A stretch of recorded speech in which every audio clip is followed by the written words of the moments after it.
Welcome to another episode of With an S. Woo! This episode we have me, Dami, we also have Bola, and then we also have a very special guest. All our guests are special, but you know, with every episode, there's something in Animal Farm. All animals are equal. But some animals are more equal exactly. That's what I am. You might have heard his voice already. Yeah. We have Excel in the building. Yeah. He is an experienced music exec, not by Twitter music exec. The girls. No.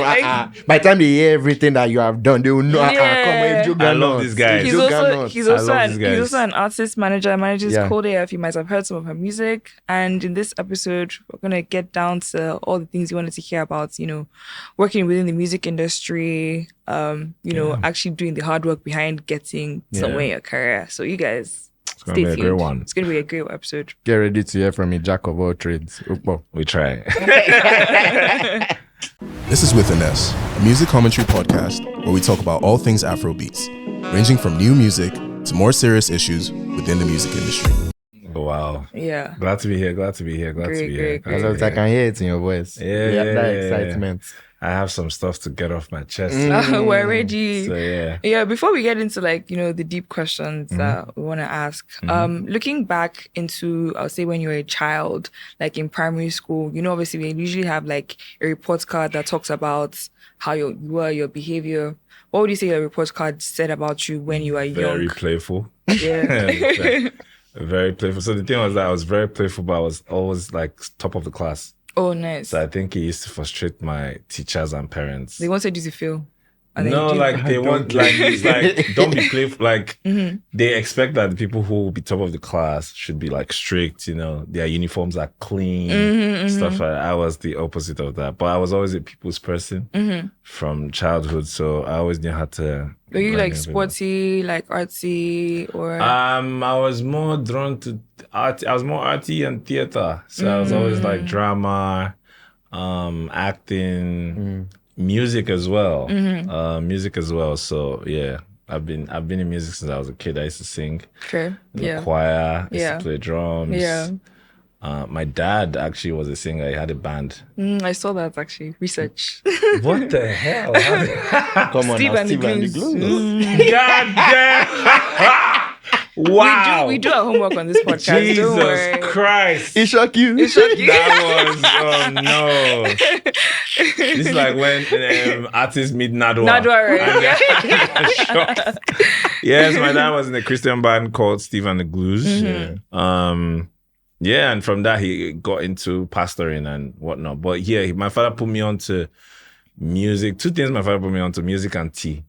I love tea so much. That's so random. So music and tea, and my dad would have this thing where at night there's light, or he would go out with my mom. They'll stay outside, put like a large mat outside. And if you know anyone from the north, they love sitting on the floor. Northern people love sitting on the floor.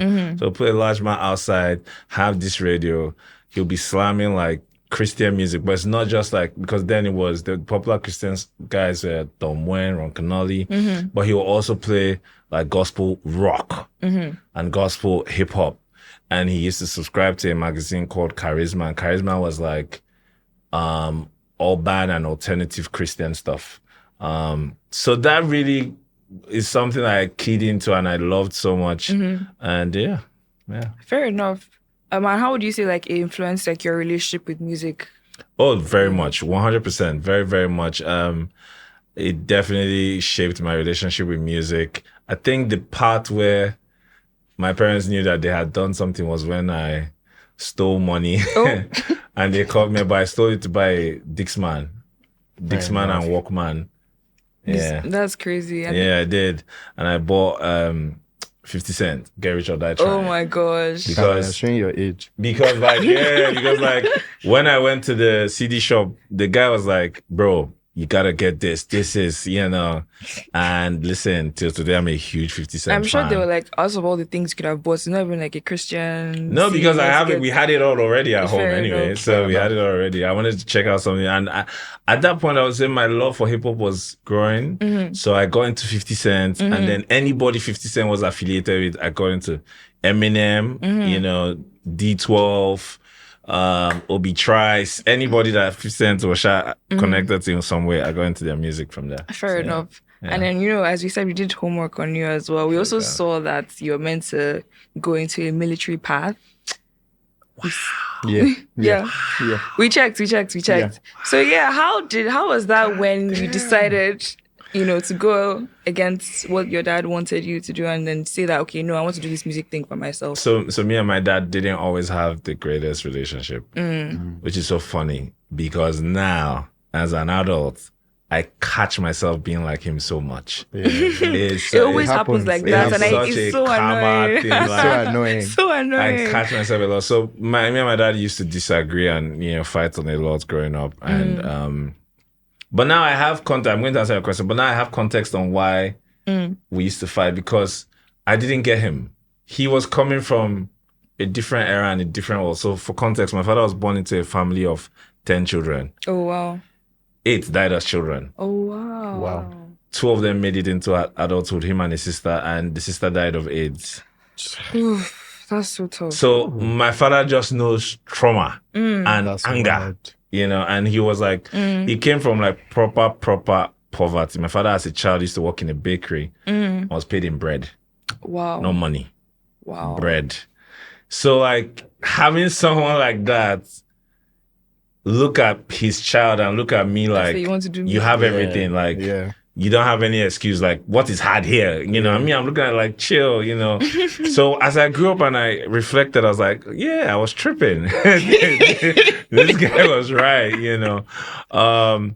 So yes, it definitely influenced. Wait, what was the question again? About military, going into military. So now that period of like my secondary school. So I did my secondary school in Nigerian Navy secondary school. My grandfather, my father's father, was in the army. He didn't get to go into the army, but a lot of the people, because he grew up in the barracks, a lot of his peers and children he grew up with in the barracks stayed in the military, going to the military, and have become like officers. So he had connects. And he wanted to set you up easily. And then the secondary school I went to, Nigerian Navy Secondary School, Port Harcourt. I loved it, and I always used to like lead the military parades and stuff like that. So even the naval officers, they were like, bro, just get into the Navy. Like, we'll put you on. You'll be our boy. We'll take care of you. You sort of do short service, whatever. But I was like, because my father wanted it. You wanted to go again? I said no. I remember even writing the exam for it and answering rubbish. Don't kill me. My name still came out. Oh my.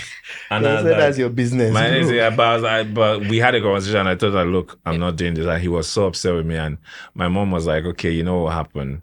Let's let him go to university. And one of the best decisions that changed the trajectory of my life was from my mom. She said, because I had done like secondary school in Port Harcourt, we were living in Abia State at the time. My mom was like, I don't want you growing up anywhere here. I want you far away. So you're going to go to Unilag. And Unilag set me on the path that I am right now. Fair enough. I love that, to be honest. Yeah. So, I mean, going to Unilag and just looking at, because I feel like there are lots of people that have gone through that path as well. But when you were there, who would you say there's anyone who is popping right now, anyone that was big within the school, of course, within that community? Funny enough, actually. We had people. There's a guy called Bino. Bino was like one of the biggest, Bino? Bino was like one of the biggest artists on campus. There's a guy called Jay Breeze who has been Tiwa Savage's hype man for a while. He also was a very big artist in school. But no, none of these people really got to like the peak. I think if anything, it's like the people who were in like OAU at the time that really popped off. But what Unilag had then was anybody who was coming up had to come to Unilag. If like you were beginning to pop, you had to. It was almost mandatory to perform, right? To perform in Unilag. So because of that, I got to see a lot of artists at their early stages. So I saw Wizkid when it was just Tears Tease Me, Don't Doll. When he was still dancing. Yes, when he was still dancing. When he was winding his waist. In my year one first semester, Whiskey performed at the First Bank event. First Bank did an event for freshers, like get you to open an account, and Whiskey performed. And I remember that I did political science. One of my course-mates, her uncle was working with the First Bank team, so she got all of us free passes to get in there. I actually even did open that account because I was the accountant in school. But yeah, we watched him perform, and then we used to have like barbecue nights. We watched. He always used to come through for that. Amazing. I remember the first time I saw Davido perform also in Unilag. It was Links and Friends. There was this legendary university tour called the Links and Friends Tour, sponsored by Pepsi. Listen to me. That was some shit. That tour was crazy. And I think the finale was not happening in Unilag. So the lineup was sick. It was Lynx. It was Black Magic. It was Sauce Kid. Sauce Kid didn't come. Like, that was the biggest letdown that night, that Sauce Kid didn't come. But one of the opening acts was Davido. And Davido came with Shina Rambo. Crazy. And what's his other cousin? B-Red. B-Red, yeah. And B-Red. And I still remember it vividly. Like, Davido was performing back when. And his performance was crazy. And ladies were in front and ladies were screaming, ah! But the ladies were more interested in B-Red than Shina Rambo. It was the funniest thing. Like, they even got on stage and were dancing with B-Red and Shina Rambo. Davido was just there in the middle doing his thing, but those were who the ladies were drawn to. And then for the first time I saw, like, you know the things you see in movies or you see in like paparazzi stuff of like ladies chasing an artist. You saw that in real life? They were chasing Links. You guys don't know. You know what? People now don't know how much of a terrorist I understand. with the ladies I get the Links was. Come on. I understand. The ladies, they were chasing him. He got into the bus. They were chasing the bus. Till he got out of the school, and I was like, what? I had never seen anything like that before, except in like movies or TV. So they didn't want to miss out on their potential. Links was a problem for a hot minute back then. So yeah. So would you say your time in Unilag was, let's say, a big inspiration for you? 100%. So I was one of those guys in school who would always, like, someone was doing a concert, I would always like volunteer to work backstage or like work tickets or something. And so before you know it, it even became a thing where people were doing an event in school and they would know that, okay, one of the guys you should speak to was Excel. And I was also popular in school at the time for being like a hype man for parties and basically organizing parties. Listen, I was a good student before I went to uni. I went to uni and I was like, let's get wasted. Like especially after year one. After year one, I was like, yeah, like I'm here to party. I'm here to have a great. I graduated in 3rd class. My parents couldn't believe it. You know, the funny thing, like, all my life, I was a straight A student. And because of that, not once in university, my parents say, hey, what's your result? They never bothered because it was like, my name is Excel. You get me? Literally. By the way, there are people out there that actually think Excel is a nickname. And it's not my real name. I thought that. No, it's my real name, actually. It's my real name. So, yeah, like I was partying hard in uni, man. Partying hard. But I was also connected to events, music, the music scene. Because of that, I started meeting people early. I met MI Abaga very early. And I have a story about like getting into the music business proper and how MI made me do that. We're going to get there, don't worry. So yeah, but that really put me on the path. And back then in Unilag, they used to have these different clubs. And these clubs are like the clubs that will do like parties and events and stuff like that. But one of those clubs, I remember getting into one of those clubs, but there was just too much rules, man. You must always wear shoes on campus. You must always dress like this. I was like, look. Please. Why? Why?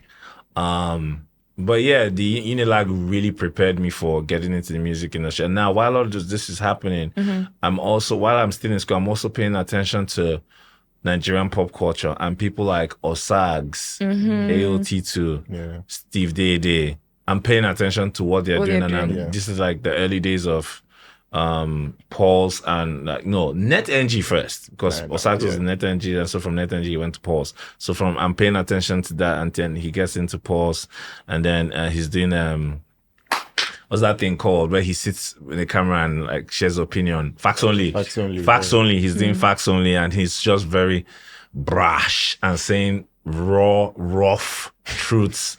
And I was like, I love this guy. I want to be like this guy. Enough. Yeah. But yeah, we noticed that you started off with writing about the culture, writing about music. So where did that come from? What made you decide that you wanted to like document what was going on rather than diving headfirst into it? So I really loved, even from like secondary school, I really loved pop culture, and especially the news and journalism part of it. I would go to cyber cafes and spend 2 hours, 3 hours just reading up stuff, you know. And then even like the magazines my dad was buying, even though it was just Christian Charisma, the stories were very rich. Like, for example, back then, they used to write about, there's a gospel group called Hillsong, which everybody knows Hillsong. Back then, the churches were fighting Hillsong, saying Hillsong was demonic. It wasn't really Christian. So those are the kind of articles that they used to write about. And I was just very interested in it and how Hillsong was penetrating universities and stuff like that. So things like that unconsciously made me very interested in writing. And I generally love writing, and I generally love reading. One of my favorite pastimes with reading is to read children's books. Because I think that if you can write a children's book, you are brilliant. You're a genius. And children's books are not like, not the new writers now. The new writers are very soft. Like children's books before, they'll write, like a character would die, like heavy themes. But being able to express that to children. What kind of children's books were you reading? Roald Dahl. Were they dying in Roald Dahl books?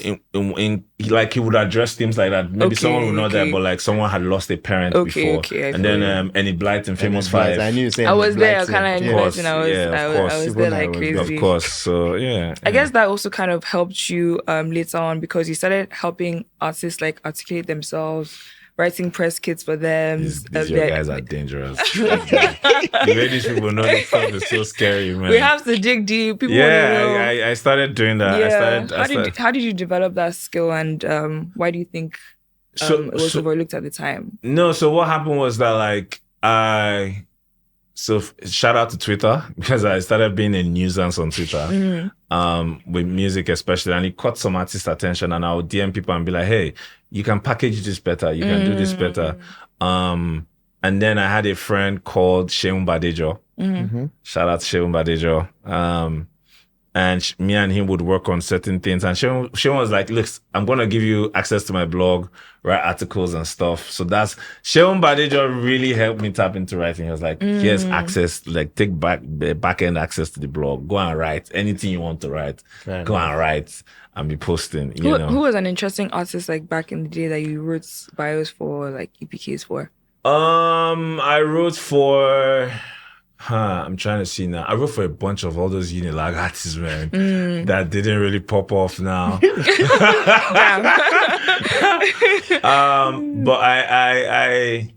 I remember there's a name I'm trying to remember now. There's one of my friends then, his name is Bidemi. I used to handle all his PR and press. And then when I started writing for Sheun Badejo, that was when I was entering like my Osags era and critiquing here and there. I remember one particular time, at this point too, feminism is picking up in Nigerian, discourse, social media discourse. And I remember one particular time, Waje put out this amazing R&B project that really didn't go anywhere. Yeah. And someone now wrote a tweet that like the reason the project didn't go far was because of we don't support women, and she tied it to feminism. And I was like, what? And then I did an article and I was like, the reason this project didn't go far was the PR was shit, the publicity was shit, everything was shit. Like everything around but the project itself was great. The project itself was great, but the PR, the marketing was shit. And that time Waje started a vlog. Episode 1 of the vlog. No, I just gotta look for this. Episode 1 I need to find of that vlog. Like the first 2 minutes, it's like someone in her team is showing her the article and my tweets about it. And she's like doing a back and forth with her people, and she's like, "I'm even, you know what? Maybe I should quit." You know, that was the trailer. Episode 1, I don't even go. That was the trailer. People were now tweeting at me like, "Hey, you want to destroy YJ?" Hey, and it's so funny because me and YJ are cool now. It's so funny. But it came out, but when the full vlog came out, episode, actually, she was telling her team that he's right. We didn't really market this project. We didn't have a budget so we can't blame. I was like, thank God. Though. But by then, people had dragged. They had already dragged you. What do you mean? A bit. So yeah, it was interesting. I remember, Lady Donley did a living room tour. This was, I think I left Unilag by now. Lady Donley did a living room tour where she went to people's houses to perform. It was such a brilliant thing. And I remember by the very last leg of the event, of the living room tour, my friend Doe, who now works in the Orchard, people have been in music for a long while. Doe now works in the Orchard. Doe was like, "Hey, I'm working with Donley. You should come for the very last one." And I went, and I was there very early. And because I was there very early, the guys that were setting up the sound and whatnot, I was with them. So I was sitting in the corner, but they were playing High Life. And the High Life they were playing, it's not just them, you know, Rex Lawson. They were playing Ebot Taylor. They were playing some deep cut Ghanaian High Life. Now I knew it because my neighbor, when I was growing up in Abaga, that was what he used to play during the weekends. So I'd heard, but I'd not heard it in years. So I went to meet them and I was like, "Yo, how do you guys know this?" And you know, we started talking about music and High Life. Those guys would turn out to be the Cavemen. The lore runs deep. That's crazy. Yeah. Okay. What year was this? When or where? What year? What year was this? I can't even remember. But this is, I have left uni, so this should be 2015, 16-ish. Yeah. Fair enough. Yeah. So, you know, there's definitely a difference between documenting the culture and trying to help build the culture, which is, shall I say, something you've gone from documenting to, of course, helping to build it. What would you say pushed and motivated that? MI, this is the MI story. Let's get into it. Go ahead. So, MI was just about to put out Rendezvous, yeah, the album, and at this point on Twitter, people had known me for like music opinions and stuff because I was writing and stuff. And Chocolate City sent me an invite to attend Rendezvous listening party, which was it was a big deal for me, right? Of course, it was. So at this time I'm also working in an agency, in like a digital ad agency, and I was a social media guy and a copywriter. There was a particular time, I'm not going to mention the name of the bank, but there was a particular time a bank in Nigeria on Twitter was gaining a lot of popularity for trolling. I can't say the name of the bank. I'm trying to remember. But there was a time a bank was popular for trolling. The bank used to troll people, and that was me and another guy. That was our job. Oh, you were the bank. Yeah, I was working for the agency that had that contracts with the bank. So I was doing copywriting and trolling, and it used to work. He got the bank attention online anyway. So I'm working there and then also writing articles on the side, and then I get this invite, and I'm like, oh, cool. So I get to the listening party. This is the first time I'm also at a big artist listening party. So I get to the listening party. They say 9 p.m. I'm a newbie. I don't know that we don't start at 9. So me, I'm there like 8:45. I get there and it's a house. They got a house. So the idea was that they would do a listening party in a house. So it was a big house in Lekki that they rented for the house party. At this point, MI has contracts with Martell and Lipton, I think. So, like, I'm getting there, the Martell truck is pulling up, setting up. I'm just ready to set up. People are setting up. The whole place is being set up. But interestingly enough, MI is there. Oh, okay. So I see him and I'm like, should I not? I then walk up to him, I'm like, hey, MI, my name is Excel. He was like, Excel, I know you from Twitter. I know you. I was like, yeah. And we had a long conversation. So the whole time between like 9 and 10, and 10 plus, we were talking and drinking. It was before everybody arrived. I was in heaven because I really love MI to this day. He's now become a very good friend of mine. I really loved his music. I really loved everything about him then. So he was one of my idols. So meeting him was fantastic. It was a good way to meet an idol. I mean, I've had bad ones. And then when we finished, MI was like, guy, the way you talk about music, you love music too much. We need people that love music too much like you to come to the music business. And I was like, I don't know about that. You guys are like, look, trust me. Because of what I've heard you say, you will do so good in the music business. Do you understand? And he was like, look, journalism is cool and all, but there's not much money there. Or like you can suffer, or just as an added, incentive. Like with music business, you can make money too. I was like, you know what? I got it. I'm down. And from that day on, I started looking for ways to get into the music business. I remember one time this thing used to trend on Twitter. People would be like, how many retweets for me to get this? How many retweets for me to get that?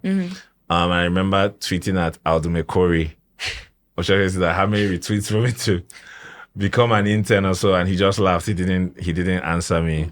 But from that point on, I was looking for angles to get into the music business. And then I get to...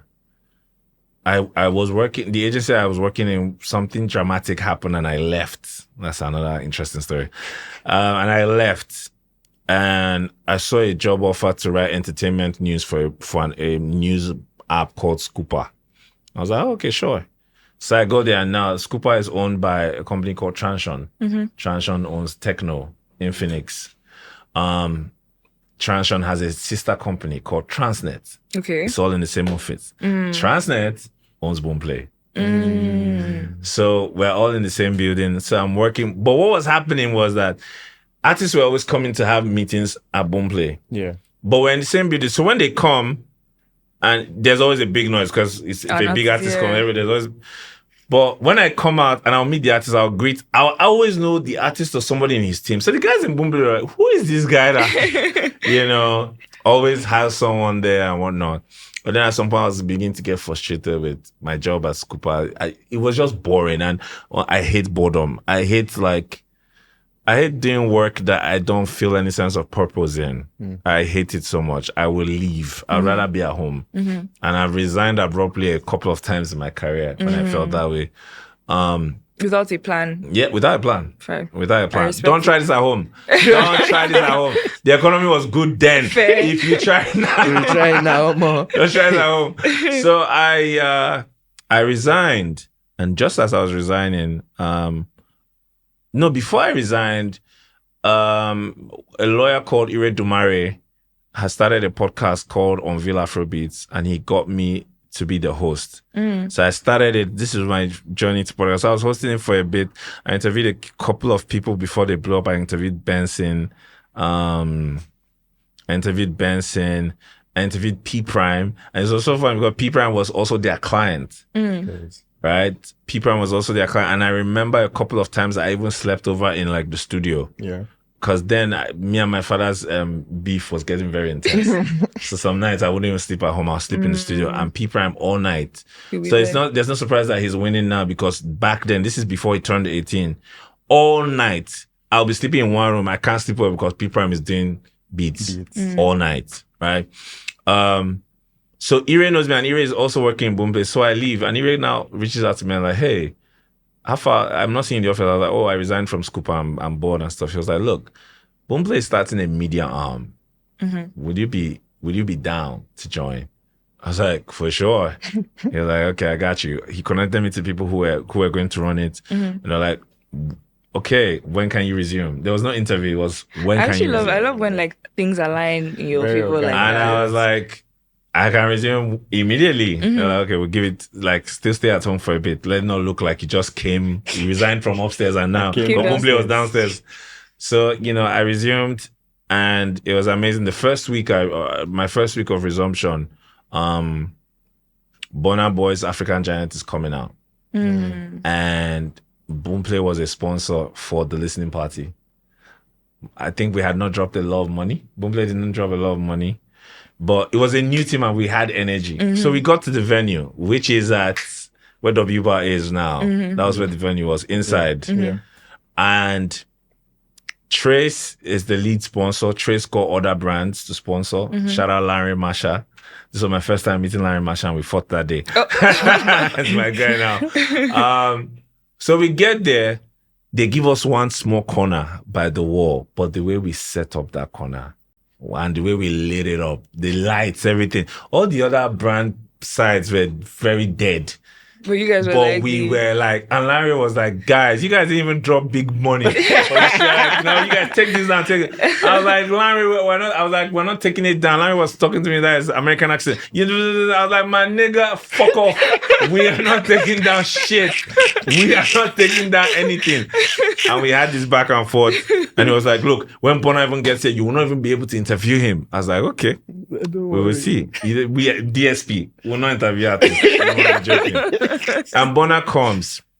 So no, he doesn't come first. So his mom comes. So I interview his mom. Mm-hmm. And then his sister comes, the one who is his stylist, I think it's Ronami. Mm-hmm. You know, and I interview her as well. Then Bonner now comes. He greets people for a bit. But before he starts, you know, they talk to him like, hey, Boomplay is here. And he comes over. And so I'm interviewing Bonner. As I'm interviewing Bonner, Zlatan walks in. Oh, okay. And there's a seat. So Zlatan sits. So now I'm standing and I have to interview them both. Killing them is out already by this time. So killing them is doing the madness. So I interview them both. And then someone in Zlatan's crew takes a picture of that. Mm-hmm. So we did this late into the night, and me and the Boomplay guys, we went clubbing. So, you know, I slept and I woke up late. But when I wake up, my phone is buzzing. Zlatan posted that picture on Instagram of you guys, of three of us, crazy, on Twitter and Instagram. So my phone was going crazy. And all over the picture is like Boomplay everywhere. So we were like, who is this guy? Who's Boomplay? What's Boomplay? And from there I became the Boomplay guy. Now my job is the media department of Boomplay. But I became the Boomplay guy so much that like artists would DM me and be like, hey, I have this problem with Boomplay. Can you help me? And I'll be like, sure. And I would talk to whoever was in charge. And before you know it, artists just knew that like there's somebody called Excel in Boomplay that we can reach out to. So artists will pull up to the office and I'm looking for Excel. But it's not Excel. Like I'm not the one who will solve. They don't know that there's somebody here called Excel. And I took pride in it, and I made sure like I built it. So one of the things I believe in, and I think is something that's missing today, is that if you're working anywhere, first of all, work in places that are aligned with your purpose, with what you love. And then when you are there, forget about the situations might not be conducive. It might not be the best. I know there are like toxic work environments, I know. But make yourself stand out as much as possible. Yeah. In life, everything adds up. It's hard to see, but everything adds up. Like the experiences I had in Boomplay, they're a big part of who I am today. A huge part. So I stood out so much, right?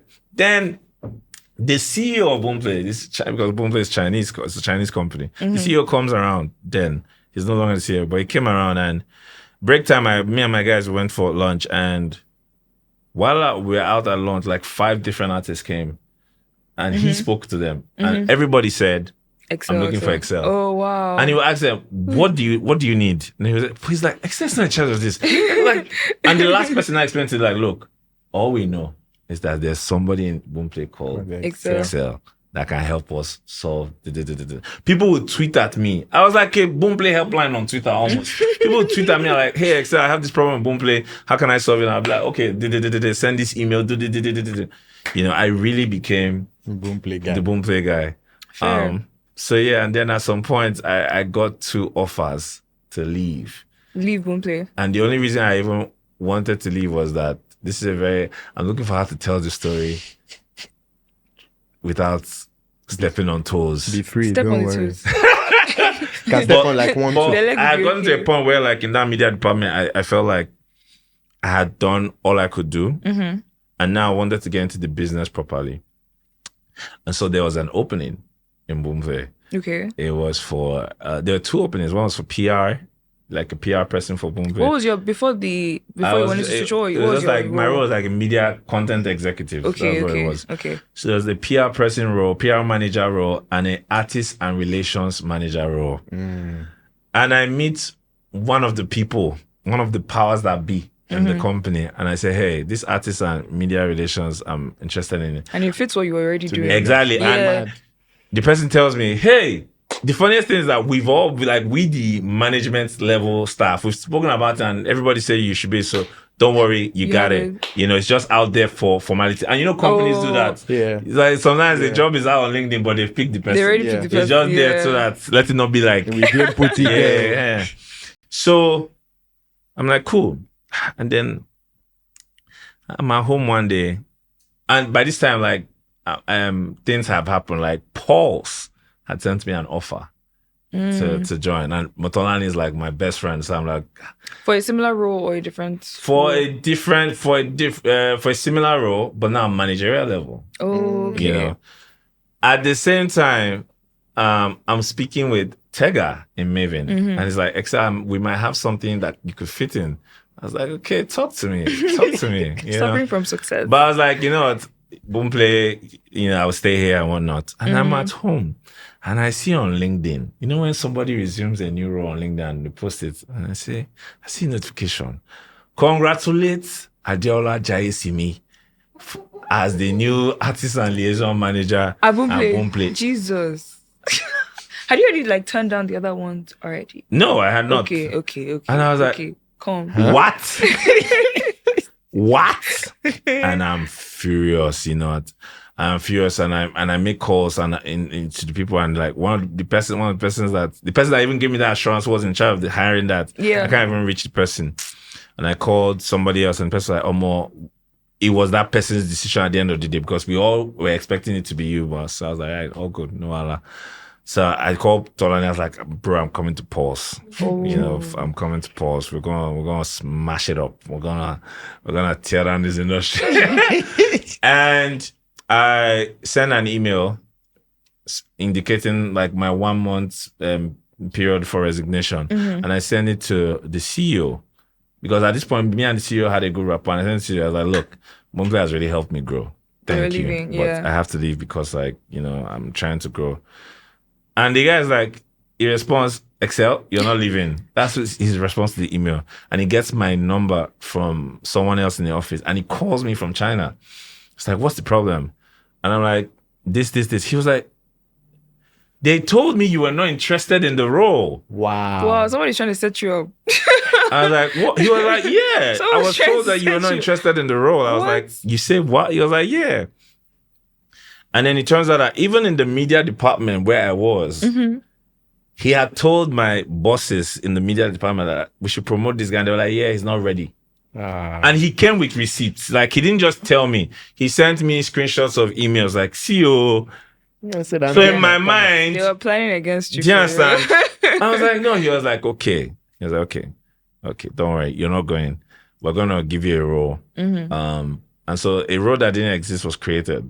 And it was content acquisition. So it was like, there was already a content acquisition for West Africa, but it's like, look, I'm going to make you content acquisition manager for Nigeria. So me, him, and the GM of Boomplay, only the three of us know I'm to resume. This is happening in January. I'm to resume February, right? So by this time, the person that got that Radiola JSME has resumed. I'm not looking at me in the office with bad eye. Bastard.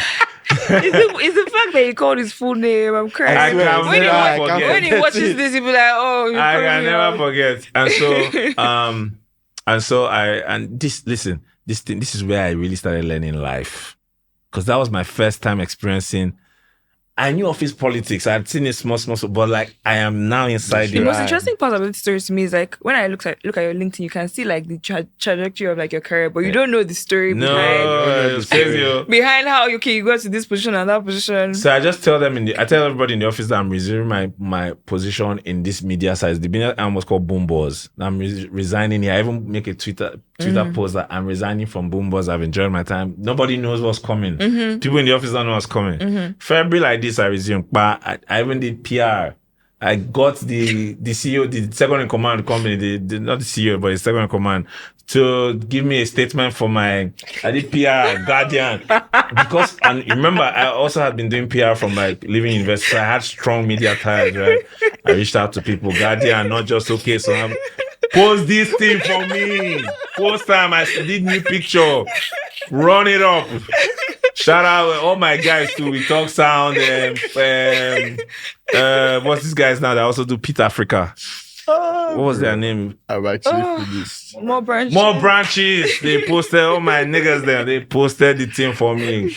That day I trended on Twitter. Excel. That day Excel trended on Twitter.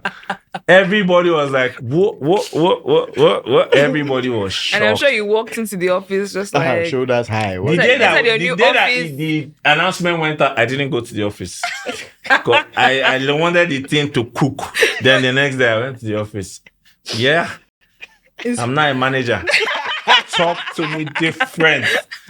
Now, and in this role, like one of my jobs was to make sure like releases were on Boomplay. Like, because sometimes distribution contracts, this is real thick music business, thick one. So this is where you're like learning a lot. A lot. Yeah. And I remember at the time, Maven and Boomplay had issues.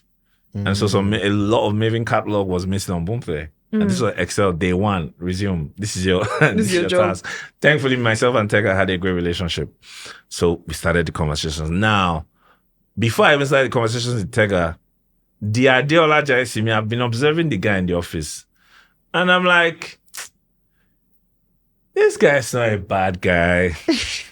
I'm looking at him. He's really trying to do... I love people that get work done. Yeah. I love people that get work done. Yeah. And I'm looking at him. This guy is getting work done. And he's even trying to change, would I say, bad policies that existed within the company just to make work better. And I was like, make I help this guy.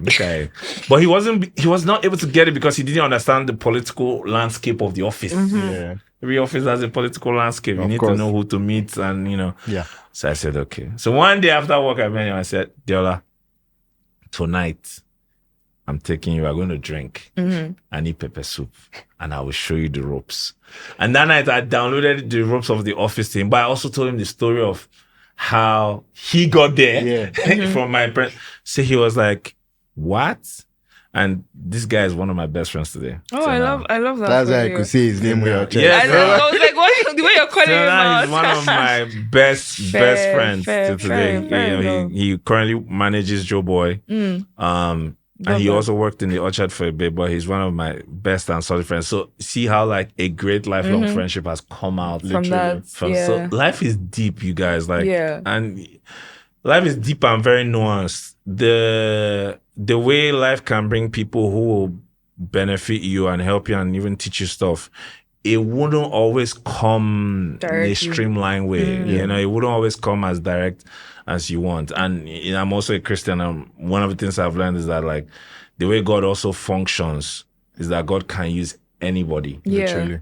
Anybody. Yeah, going off of that, like obviously you've spoken about how MI was a huge I guess inspiration and you getting into music business. You also credited like I think AQ as well for this. AQ. Yeah. So what did those mentorship moments look like for you, and what do you think like a good OG does to put people on, in your opinion? So with MI put the fire in me to get into the music business.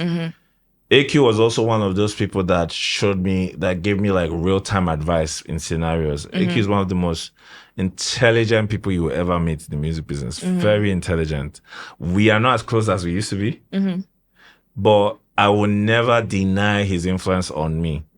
Because like a lot of times that I faced a lot of real-time complicated scenarios, he was one of those people that I could call. Yeah. And I think what a good OG can do for you is to, first of all, show you their mistakes. Yeah. So you don't repeat it. They show you their mistakes, right? And they also show you, they also give you context. Because a lot of things that happen in life and a lot of things we struggle with is that we lack context. Yeah. We don't have enough information, which is a very big problem now today, especially with young people. Real wealth is information. Yeah. If you know who to call when something happens, you're fine. Yeah. If you don't know who to call, that thing looks like a mountain to you. You'll be like, how will I solve this? But and for someone else, it's just 1, 2 calls and they're sorted. So yeah, a good OG teaches you from their own mistakes. A good OG puts you on as well. They put you on, they make sure that like you are very informed, and they give you access. Do you feel like you're at the stage where you're doing that for other people? Yeah, there are a couple of people I'm doing that for. Yeah. I'm not gonna lie. something has happened and it's a bad thing with the music industry. So because the music industry now has blown up more, there's way more money now. Yeah. So a lot of people are attracted to like the glamour of it. Mm-hmm. You know, it's like, oh yeah, I work in music, I'm PR, I'm an A&R, and we need all these people. We need people actually in all these departments and all. But it's more a thing where people want to skip process. People don't want to follow process. People also want to just immediately be recognized and immediately want to like, you know, saying, oh, I am a consultant in this. My nigga, you've been here 2 years. Yeah. What's a consultant? 2 years, bro. 2 years, you know. Yeah, there are people that I'm doing that for now. Although I would say there's something bad happening in the music industry now that I've noticed. It's like a pattern with young people. There are a lot of people who are now attracted to like the glitz and glamour of the music industry. And the glamour is only like, the glamour is nothing. It's actually nothing. The real work is very ugly. Yeah. It's very dirty sometimes. And it's heartbreaking even sometimes. Man, I remember me and this same Diola sometimes spending nights in the office in Boomplay. Like, I really love and live and breathe music and pop culture. It is part of my being. You can wake me up at 2 a.m. and I will tell you stuff about an album from 1992. I was born in 1993. Yes, and like I love it so much. And I don't see that same drive or energy with a lot of people. And I'm like, first of all, it sucks to work in something you're not that passionate about. Yeah. Like, it sucks to be you. I can't imagine that. And also, if you're not this committed, you're not going to go very far in this. You can package, and packaging is, you can package so you can look like you're the shit, but time will catch you. You cannot cheat culture.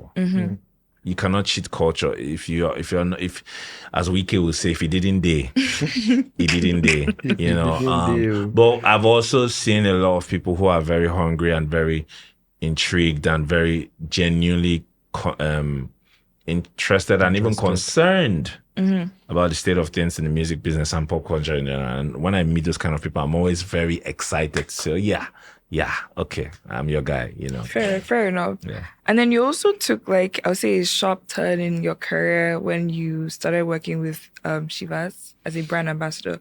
So what prompted that move, and, you know, what are we taking from that side of the industry? I'm also very adventurous. Yeah. I'm also very adventurous. Like, so at this point, I have left Boomplay, right? I've left Boomplay, and I'm like, I could tell. So one of the things that you always need to be able to do anywhere you work is to read the company. So I could tell that, like, look, I have hit a ceiling here. They could even promote me, but in terms of growth, there's nothing more to learn here. If anything, I even know more now. And the company is also not showing me signs that they want to grow. So I was like, okay, it's time to leave. So I left, and I was working with a distro company for a short minute called Ziki Media. Very short stint, like 3 months. But the Shivas is now looking for a brand ambassador that will do marketing and stuff. And one of my friends, Dr. Foy, I think the recruiter reached out to him and asked him if he knew anybody. And Dr. Foy was like, Excel. Funny enough, we're in T.Y. Bello's house when he gets that call. Yeah. We are working on T.Y. Bello's album called Heaven Has Come. When he got that call, and he was like, look, Excel, what do you think about this? I said, my brother, I did. I needed a new challenge. I did. Let's make we see what's in there. And I also understood something. So, like, one of the alcohol companies are very, very big and key players of the music industry. They're somewhere every weekend or almost every night. Sponsoring events. They are sponsoring one event or another. There's an artist that's being taken to a club to perform for an alcohol brand every week in this country. Every single week in this country. So I wanted to be on that side. Remember, and also another thing that I've always liked to get into is places of influence. Working with the DSP, sheesh. Boomplay, sheesh. Everybody's calling you. I need playlists. And you enjoy it. I need sponsorship. You like being that guy. December, when people do like December concerts, shout out my guy Diola. Then Diola was the one who was the artist. I'm here. Diola tell you, like, bro, are you giving us a table? Not giving us a table? Not even tickets. Yeah, tickets. Give you that table or nothing. We're not coming. So yeah, to be on that side is sweet. So I go into Shivers. Shivers was a different ball game entirely. First I get into the company and I'm trying to find my feet, but the thing is, it's marketing and it's people. So I'm good at people and I'm good at marketing, right? So I first do trainings for learning about Shivers and the brand, and it's a very interesting company. And the history of it is very interesting. And then they fly me out to Scotland. The devil is a liar. The day I was flying to Scotland, I only had UK visa. This Brexit nonsense has happened. So I needed, and they booked my flight on KLM. So I needed a transit visa. I get to the airport and they're like, hey, you don't have a transit visa, you can't fly. I say, You say what? They're like, you can't fly. I'm like, shit. So I call the people who I'm to meet in Scotland to say, hey, listen, there's this problem. And they're like, Excel, you have to now find your way to get here. We'll sort out the rest, but just get here. I say less. I have a company card. So I'm at the airport. This is like midnight. No, this is like 11. One of my friends, Chooks, shout out Chooks, he comes pick me from the airport. His house is in Ikeja, so he takes me to his house. So we sit down. He's on his laptop and we're looking for flights that night to Scotland. Direct flights, I guess. There are no direct flights. So I have to fly from Lagos with Royal Air Maroc. Oh, the worst. Yeah. Sorry. Royal Air Maroc to Casablanca. Casablanca to London Gatwick. My God. Gatwick, wait a few hours to Aberdeen. And so, but we've got there. Different airlines, by the way. These are different, but I did it, I got it. And I got into Scotland. And when I got there, it was me. I was the only Nigerian, but the other people who were flown in were from South Africa, and so, like 4 or 5 people from South Africa and 1 person from Brazil. So that mix of cultures, and then they teach us about the brand and the history of the brand and making cocktails and stuff like that. So I come back with all that information. Meanwhile, Scotland is an amazing place. It's a beautiful place. I was in Aberdeen. I was somewhere called Elgin in Aberdeen. Beautiful. Every day I woke up, I went outside, I would see like amazing scenery, trees and stuff. And I called my friend Bigfoot. Shout out Bigfoot. Bigfoot is a producer I work with. He's also one of the most interesting people I know in this world. Bigfoot he's an auditor. He has a 9 to 5 as an auditor. And he's a producer. And he's a producer. And he's a DJ. He has a show this night. Tonight. He's a DJ. So I call him, I'm like, bro, we gotta do a camp here. We gotta fly. We're in Scotland. We gotta find it. We have not done it yet. It's on the bucket list. Cause like I was so inspired seeing the scenery and whatnot. I got to wear kilts. Interesting. Amazing time. I came back and then my job now was to go visit different bars and clubs, teach them about Shivers and cocktails. So now I was getting into proper nightlife, not just attending, but like meeting the owners, the managers, being able to get tables and stuff like that. So I had them all on speed dial. It was a very interesting experience, and it just reinforced to me the need for having people skills. Yeah. People skills would take you a long way. There are people in different industries that are not the best at the jobs they have, but can they pick up the phone, call people, and people will answer? Yes, they can. And those kind of people, no matter the kind of team you have, you need one, at least one of those people. Because sometimes people that really can get the job done are annoying people. They are not friendly. They are not nice. Yeah, they're just, and they care about the job. They're like, I just want to get it done. But you need somebody that can say, hey, bro, you need them. So I became that. I can get the job done, but I also realized the need for like that human connection. And now with everything I did, I became Shivers. I was posting shivers left and right. So I left the role. Right? I left the role to focus on building my gospel label. But it's still stuck. People still associate it. People still come and like, hey, we have this shivers thing. We have this shivers thing. And I was like, you know what? I did. And then even the company itself, they were like, you know what? We'll work out a thing where you still work with us and stuff like part that. Time and stuff like that. Makes sense. That's actually mad. I feel like that's the best of both worlds. I can't lie. Exactly. But, so going into your podcast, terms and conditions, and then zero conditions. Yeah. What inspired you to get there? Was there like an itch you needed to scratch? No. So myself, Melody, and Motolani, we were very good friends. Yeah. And we were always hanging out. And what you see on the podcast was our conversations. And one day Motola was like, we are wasting these conversations. Like, we should make this a podcast. I was like, okay. And then he spoke to Paul. Paul was down, and we set it up and then we started. And it was going great. And then Motonali was leaving Paul's. And Paul's they were just being funny. They were like, there was just a funny thing. We had this end of the year podcast episode to do, and it was going to be a live episode, and we had planned something, and Paul's pulled out. And I was like, what the hell? But we still made it happen. I got Shivers to bring drinks, to sponsor. We did it at British High Council. It turned out to be great. MI was our guest. Oh, nice. It turned out to be great, but I was just like, what the hell is this? Like, what kind of behavior is this? Like, he's resigning. He's not fighting. It's not like, he's just resigning, bro. Yeah. He's not a God of Israel. He wasn't even going to a competitor. Like, so people can be very short-sighted, and it's a very unfortunate thing in every company, especially in media and pop culture, where people who are on top are very short-sighted. It affects the whole company as a whole.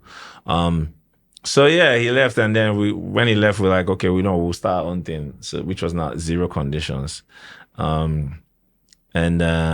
forgot how we even arrived at the names, because they always used to reach out to me for names because I'm good at naming, but my names I always start from somewhere wild. I remember one of the first names I wanted us to use was Familiar Spirits. It's giving spooky. Oh my God, Melody was like, never. My mother would not understand that. Thank God. I'm not doing that. And so we started Zero Conditions, and it was amazing. Was there an episode that stood out to you, a particular guest that stood out to you? In Zero Conditions, obviously, Reminisce. Reminisce. The Reminisce episode was hilarious. Yeah. Get him there was even we started shooting very late. He had different things were trying to make him not get there. He got to the island late. He went somewhere he was staying in a hotel somewhere, so he went to change. The car that was bringing him now had issues, so another car had to go pick. Different things were fighting. But you still made it. But we got him in, and it was so good. It was so good. I think it was one of our best episodes. He also showed Reminisce's personality to a lot of people. People didn't know he was that funny and he was that interesting. And trust me, even when I meet him privately, it's even way funnier. He's an amazing guy. So yeah. Fair enough. Yeah. Okay, so let's pivot into your current role right now as head of A&R and artist development at AWOL. So that title usually to people could sound like an industry buzzword, but what does it actually mean to you in practice? I mean, A&R and artist development, A&R means that first of all, you have the ability to scout, sign, and then help the artist make the music. Yep. Artist development is basically what I've done with Code AF. Yeah, of course. That's artist development. What I've done with Code AF since we started working in 2020 till now. That's artist development. And she's still in the process, she's still growing. Of course. So with AWOL is interesting because AWOL's first thing is we want artists to be independent. So AWOL is we can match any offer that any major label will give you without saying we want to own your masters. How did you get into that role actually? What was that process like? So first of all, I've had a great relationship with the Sony team because AWOL is under Sony Music. Yeah. So I've had a great relationship with the Sony team from time. That role was actually set for head of A&R and artist for Nigeria. When I did the interview, it was for Nigeria. And when the interview came out, because of my relationship with Sony, they were like, look, why don't you apply for this? Who knows? So I applied and I went through interview process. And, when I was done, the HR called me and I was like, you got the job, but we think you're too qualified, so we're making you head of West Africa. Oh, we love it. I was like, talk to me. Talk to me. This is Now, the interesting thing is that, like, before then, I was an A&R consultant for another major label, just consulting. And I had done this like 3-4 months, and then the AWOL thing came. So when I got this industry is small, music industry is very dangerous, very small. Somehow the people I was consulting for found out that I had gotten this AWOL gig. Before you even announced it. And I was like, some people in the industry knew. I remember Bizzle, shout out Bizzle.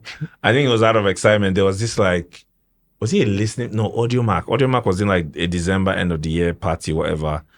And I get there, and Bizzle is having a great time. He's had some drinks, and he sees me outside. He sees me coming. He's like, Excel, my nigger. Excel, AWOL, Baba AWOL. I said, shit, man, bro. What the fuck? He was happy for me. You hadn't resigned from your other one yet? Oh, you're in the process? No, I was in the process. Okay. But he was happy for me. So he was like, you got it. And people were like, oh, Excel got it. Yeah. But anyway, they found out, and they made me a great offer to stay. Oh, to stay? To stay with them, not to go to AWOL. Oh. It was a great offer. And it was the offer, there was something for me. There was something for Cold AF. There was something for my gospel label. They wanted to keep you there any means necessary. I was like, yo, That's a hard decision. Yeah, it was. But I started praying about it. And this is also like one of my secret weapons is that like I don't take decisions on surface level. There's something in the Bible says that there's a way that seemeth right to a man, but the end thereof is destruction. People always use that verse in connection with sin, but I understand it now that it's not always sin. Sometimes something good may not be right for you. It's good, but it's not right for you at the time. It could be a timing thing. It could be a thing of like, because of what your work in life is, your destiny, your purpose, this thing could take you off, even though it's good. So yeah. So I it was a great offer, and I prayed with it for a while, but I knew that like AWOL was the way to go, and I went with AWOL. Those people were shocked. I still have a good relationship with them. Those people were shocked. They're like, "Yo, this guy, you left," But yeah, and no regrets. Fair enough. Yeah. So you mentioned Cold. What was it about her? Because again, she's the only one. I don't know if I've said this story publicly. So during the lockdown, myself and Motalani, we started a playlist and a newsletter called Listen Africa. And people would send us suggestions on songs that should be on the playlist. So a producer sent a song. And the song was featuring a female artist called Koel, like Koel. The song is called Shimmer. And I heard the song and I was like, who is this person? Who is this person? And I went to find her and I saw her and I was like, oh, she's cute. And I entered her DM with 100% intention of toasting her. This was not, listen to me, this was nothing work. Oh my God. This was nothing work. I was like, this baby's fine. She can sing. Make we try, And I started talking. That was the last thing I expected you to see. And I started talking to her. But what I did then was build a friendship. I wanted to meet her in person when lockdown did, to be sure that like you're not a mad. You must always check. No. You must check. I've dated mad people before, so I was like, make I meet you. And then we met in real life in Surulere at a restaurant. And I was like, you know what? Let me even hear some of your unreleased stuff. And I started hearing, I said, eh? Then we started talking about music, and this girl was hungry for music. Like there was a passion in her I had not heard from people in years. And I was like, her name is Anina. I was like, Anina, I want to apologize to you. I know how I started off flirting and whatnot. That was the intention. But I want us to rework this thing. I want to work with you. Music. Nothing else. work. And she was like, are you serious? I'm like, yes. She's like, are you sure? I was like, yeah. She was like, okay. Are you sure? I was like, yeah. Okay. And then we started. And someone had already reached out because she used to write for people. She used to go to camps, write for people, or and also do background vocals. Someone that I can't say I don't say names, but someone that works with one of the biggest female artists from Nigeria now, and is also an artist,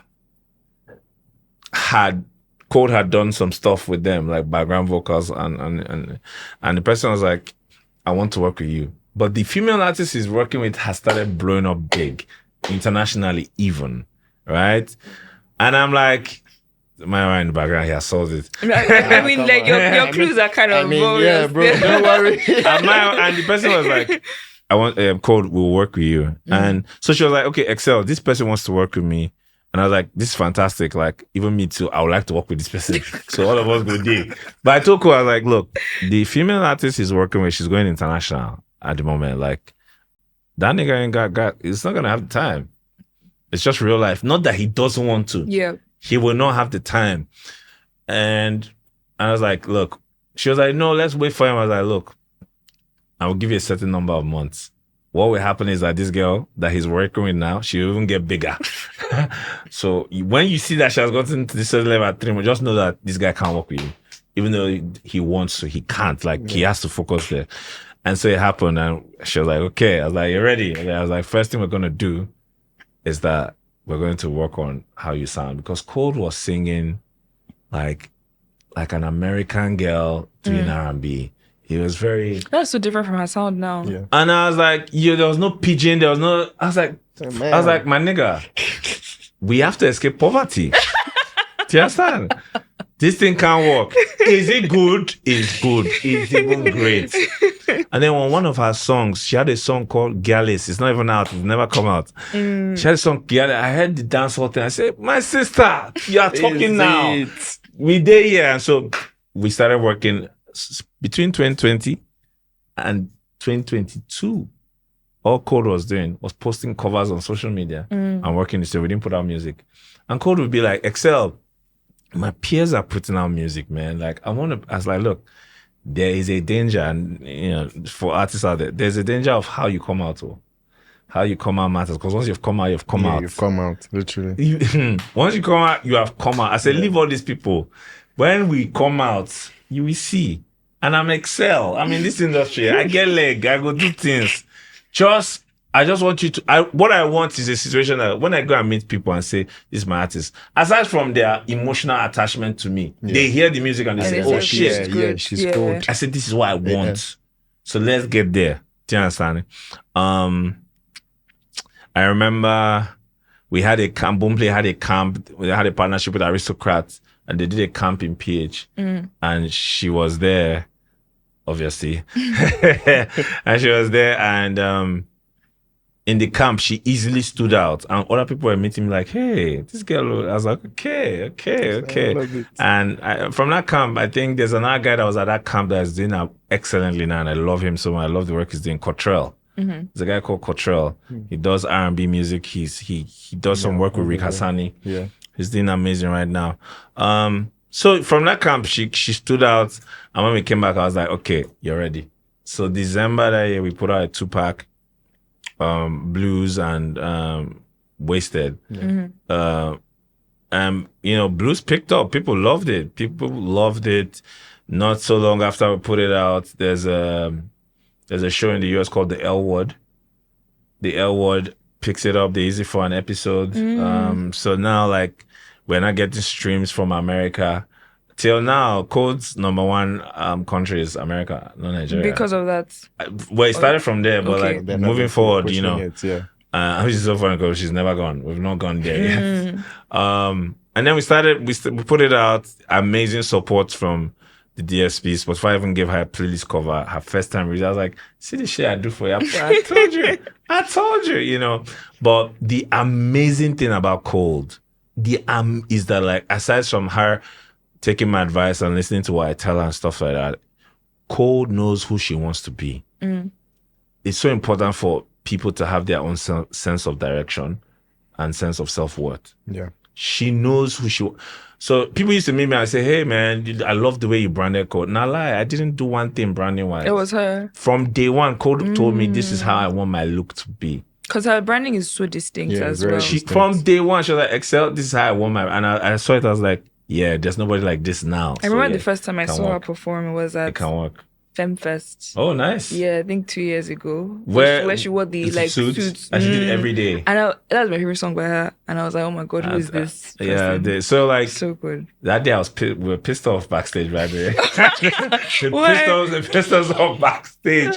Anyway, so Code always knew who she was, and she also did like fashion training, so she can design. She designs a lot of her outfits. She'll just draw it, sketch it, send it to her tailor. Like, this is how I want it. This is how I want it. The woman will cut it nice and deliver. The woman mostly delivers late, but she will deliver. The clothes will come out well.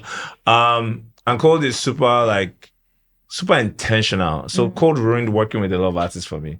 Because of the high level she said, a lot of artists will come at me, and I hear the talent, but I look at the work ethic and I'm like, nah, not there, yeah. you don't have that. And then like once in a while I meet people who are that good as well, and I say, okay, we can work with this person. So every day, Larry Masha hit me up about this girl called Emma. Mm-hmm. And then I heard Emma's music and I was like, oh, she's nice. And they did a song together at an orchard camp. And I was like, okay, she's nice. And then we said, let's work on a project for Women's Day. And we get into the camp. Day 2, I woke everybody up in the morning. I said, okay, first things first, we're going to trash everything that's done day 1. Mm-hmm. Because we are releasing this for Women's Day, there are certain cliches with women and female artists that I expected. We are not doing those. We're not going there. I don't want anything about love. Anything about love, we're throwing it out. It's very expected for a woman to think about love. Doesn't mean it's bad, but it's just expected. Yeah. Like, and there's more to a woman's life and history and artistry. There's more to it than just love. There's even when you sing about love, there are 1,000 angles to go than just say, I love you, or he broke my heart. Like, come on, bro. So I told the girls, I was like, look, we're not doing this shit. Mm-hmm. The first thing I want, so I got the producers in, and P Prime was playing this beat, and the beat was great, and he was not trying to. I was like, hey, don't touch anything. Leave it like this, just play it on loop. And there were some writers in, and they were like, okay, Excel, what do you think? I said, okay, imagine a scenario where a man has gotten away with rape, right? Like he went to court on something, he got away with rape, and there's nothing we could do. So now you have to take it into your own hands, and you have the ability to find him, kill him, hide him, and get away with it. I was like, something like that. Make a song out of that. They went and did exactly that. I went out to buy Jameson. Yeah. By the time I came back, I had no pity. I was like, what? And from that point, the tone of the camp was set. So from the next song they did was Every Day. And Every Day was very, very interesting because like Emma was doing different melodies, and she was like, I said, no, stop here. This is it. Use this one. And she'll use that. She'll do that. And then all of us, including myself, we were all singing it every day. And I pray. All of us were singing it, and we recorded it, and we did like 4 to 5 songs, and just 2 came out. And the remaining songs are still with me. Please release it for us. Leak it. I know. Like Emma's manager hit me up recently. I was like, Excel, we gotta put them on. And we gotta go back and touch them. Yeah. But it also sets, like when they came out, all the labels were hitting us up. All the labels, like I had labels from US, France, everywhere. We were like, oh shit. So, yeah. Fair enough. How do you actually balance that? Like balance working with Code and then obviously working with various other artists that you do as well. I only work with people I really believe in. There's nobody I work with that is just a job. It's just a job to me. Personally, or like if I'm working with you personally, it's more than a job. Yeah. So that way I'm invested. Yeah. Also that way I care. So I would look at a scenario and be like, this will be great for you because I care about you. Which is I feel for artists now because artists are some of the most lonely people in the world. They are very alone. They're surrounded by big teams and whatnot. Yeah. And they are very alone. There are people there that don't genuinely care for them. It's just, what's my percentage? And business is business. It's not even a bad thing. There's nothing wrong with it. But like, It's just lonely. Yeah. It's just lonely. And I see a lot of the big artists now, in my opinion, one of the problems now is that they're not living life. How do I put this? The best way to say is that they're not living life. And what I mean by this is that, like, they're not getting inspired. They're not having new experiences that inspire them, right? So in my opinion, one of the greatest songwriters and artists alive is Paul Simon. Paul Simon, there's a guy called Paul Simon.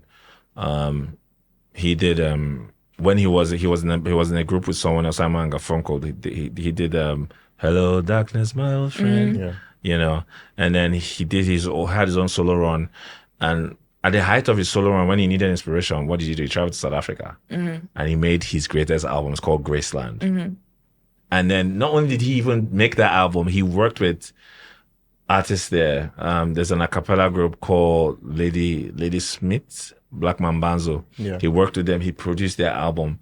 He also traveled to Brazil, got inspiration there, worked. So, like, I look at our big artists now, like, you have all this money. You have all these resources. Your life is still the same thing. It's clubbing, studio, partying, tour, girls. It's the same thing. Like, and how many ways are you gonna tell us you have money? How many? You've said it in the last 2 albums. You've told us you have money. You've told us you like Biggie Nash. You've said it like 10 times on different songs, on different albums, plus features. Plus features. Are you not growing? Like, there has to be something more and music is a thing from the soul. And I think that where we are, one of the dangerous things about pop culture now, music and just general pop culture, is there's a lot of soullessness. You know, there's a lot of soullessness. Before we started, I was talking to MI Abaga about an article I read on Culture Custodian of like the new era of like content and podcasts that have come that just are very shock value and very soulless. And where there's soulless, there's decadence and depravity. And when a society has largely fallen into decadence and depravity, that's how it's done. And this is historically, it happened to the Romans, it happened to ancient Greece, it is currently happening to America. They are currently going through that phase of dealing with it. And it's happening here now, like, the people who are the biggest influencers, you know, I saw this thing where Pella called master degree holders for like a job interview. Content and he just played with them, basically. He toyed with them. And I see that, and it's so dangerous because what's happening is that there's a generation that is growing up, and these are the people they're going to look up to. And we are almost in a very anti-intellectual era. People don't pursue intelligence anymore. People pursue content. People pursue short mini fame. Like, people will do a lot for one picture. And I'm like, there's like, first of all, your life is long. I hope people always can remember, like, you have 20, 30, 40, 50 years to come. So your life is long, and you're doing, I saw this girl's wedding. Yabojo's daughter, Priscilla, saw her wedding. And that day of the wedding, I was seeing people just doing too much. One guy, in his attire, went to beach to do photo shoot. It's not your wedding even. Like, what are we doing? It's not, what are we doing? It's not your wedding. Like, he's invested. People, and it's like, you know, and people will say, you know, because of how much they bought the... people are very interested in optics these days and how things... But it's just for a moment. Like, we're in what? We're in July now. That stuff has passed. By December, we'll be looking for... so it's a rat race. My thing is that, like, for people who are young, building their careers now, don't fall into this rat race. There is nothing there. There will always be a new trend, new fashion style, new car. Be the person that can be behind the scenes or even in front, but can influence it. You don't have to be there, but you can influence it. But you're someone that they must always call and say, hey, this is going on. What can we do? How can you help? Be that person. If you follow trends, you will not be a trendsetter. You know, so it's very frustrating for me because I even see with artists too, right? Artists are not even looking to say, let's even go sit down and create something in it, wait in the rain. You go to a camp and they'll tell you, this is the sound, the style the artist wants, write it. We've turned music into factory work. No creativity. Do you understand? There's no creativity, just back. No creativity at all. Ashake came with like the crowd vocals. Everybody ran to do crowd vocals. I was like, what thing they happen? You can't do it better than him though. It was unique to him. He brought out something new, and people are not looking to create things that are really authentic and stand out. And so now every week music is coming out that the audience is rejecting. And especially since last year, like it has been happening since, but last year was really wild. And from someone in the music business, there's a lot of projects that hundreds of thousands of dollars were spent on. And then it didn't go anyway. That failed.